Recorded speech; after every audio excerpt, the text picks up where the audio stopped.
What's the standing emergency? My mommy and daddy are having a fight. They always have this. He's always drinking beer and getting drunk. Does he have any weapons? No, but he's hurting mommy. He did what? He made some red marks on mom. Where did he make the red marks on with their neck? On her neck. Is your Hello? Shit.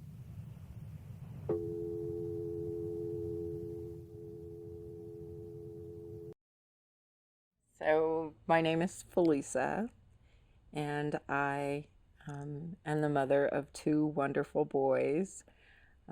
They're 17 years apart, so I affectionately call them my first and my last, but I love them to pieces. I have one amazing grandson who's 3 years old, who is the absolute light of my life, and I have an organization that's really geared towards women survivors of domestic violence and providing resources for them.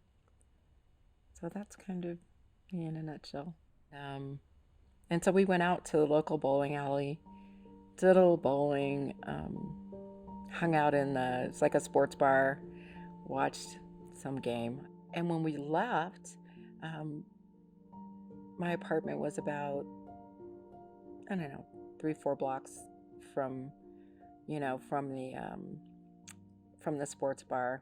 And just laughing and having a good time, and so it was a straight shot from there to the parking lot of the apartment. Flew up those couple of blocks, whipped into the parking lot, and was like, "We're here!" And wham! The next thing I knew, he had slapped me. I sat there for probably a good 10-15 minutes, just trying to wrap my mind around what had just happened, kind of looking back over the great day that we'd had, and indeed the great year that we'd had, and I couldn't really reconcile that with what had just happened. But because there was so much good, and this was one bad thing and all that good, I sat there until I could rationalize it. And so after I reconciled all of that in my mind and packed it up and put it in a nice, neat little box, I just put it away. And so everything was okay again until it wasn't. So so that was the first time.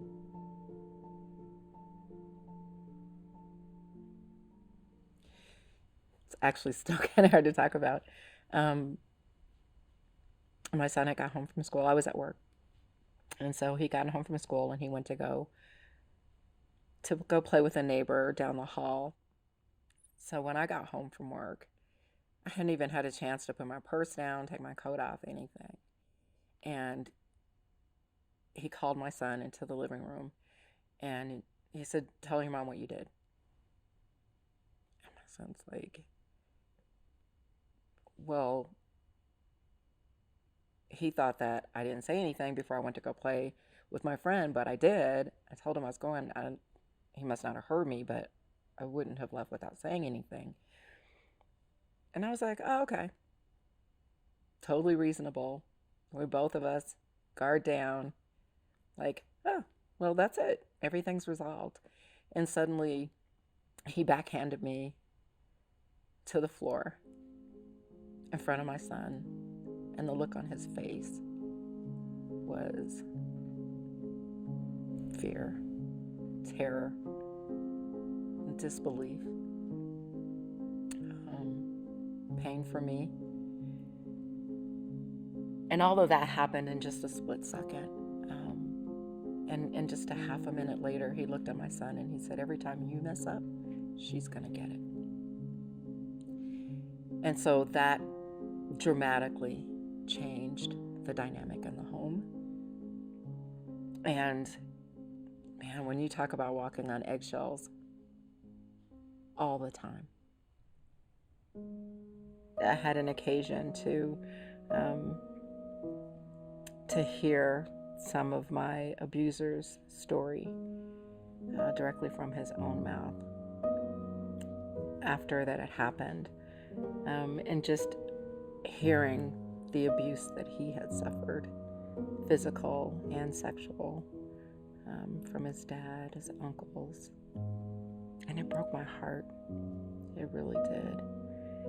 And so a lot of forgiveness came out of it for me.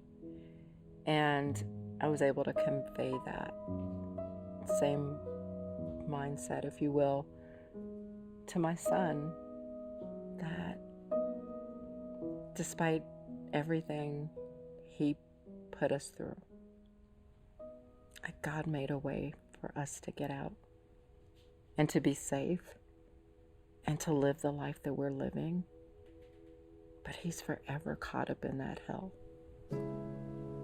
But at the end of the day, I knew in my heart of hearts that I did not want to live a bitter, angry life, knowing that forgiveness is a command. It's a command that God's given us. And it's not for the other person. And I think that that's why we're so hesitant to offer it, because we think that somehow we're letting people off the hook.